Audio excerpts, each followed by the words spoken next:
sir ಇದು ದೋಸ್ತ ಒಂದು ಗಾಡಿ ಕಳ್ಸಿಬಿಡಿದ್ರು ಹೌದು ಸರ್ ಮಾಡಲ್ ಎಷ್ಟು ಗಾಡಿ 2021 ಓನರ್ ಎಷ್ಟಾಗಿದ್ರಣ್ಣ ಓನರ್ 3 ಆಗಿದೆ ಸರ್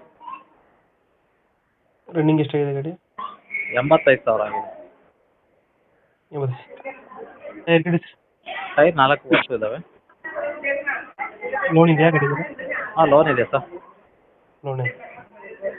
ಕ್ಲಿಯರ್ ಮಾಡ್ಬಿಡ್ತಾರೆ ಏನು ಮಾಡ್ತೀರಾ ಸರ್ ಲೋನ್ ಕಂಟಿನ್ಯೂ ಕೊಡ್ತೀವಿ ಸರ್ ನೋಡ್ಕೊಂಡಿಲ್ಲ ಬರ್ತೀರಾ ಹಾಂ ಇ ಎಮ್ ಐ ಎಷ್ಟು ಬರ್ತದೆ ತಿಂಗಳಿಗೆ 15,600 ರೂಪಾಯಿ ಬರುತ್ತೆ 15,600 ಬರುತ್ತಾ ಹ್ಞೂ ಎಕ್ಸ್ಟ್ರಾ ಫಿಟ್ಟಿಂಗ್ ಏನು ಮಾಡ್ತೀರಾ ಹೋಗುತ್ತೆ ಎಕ್ಸ್ಟ್ರಾ ಫಿಟ್ಟಿಂಗ್ ಮುಂದೆ ಬಂಪರ್ ಇದೆ ಹ್ಞೂ ಒಳಗೆ ಸಿಸ್ಟಮ್ ಇದೆ ಹ್ಞೂ ಹಾಂ ಸರ್ ಎಷ್ಟಿದೆ ಅದು ದೋಸ್ತ್ ಎಲ್ಲ ಯಾವುದು ಹಾಂ ದೋಸ್ತ್ ಪ್ಲಸ್ ದೋಸ್ತ್ ಪ್ಲಸ್ಸು ಹ್ಞೂ ಇಂಜಿನಿಯರ್ ಚೆನ್ನಾಗಿದೆ ಗಾಡಿದು ಹಾಂ ಸರ್ ಸೂಪರ್ ಇದೆ ಇಂಜಿನಿಯರ್ ಇವಾಗ ಲೊಕೇಶನ್ ಗಾಡಿ ಇರೋದು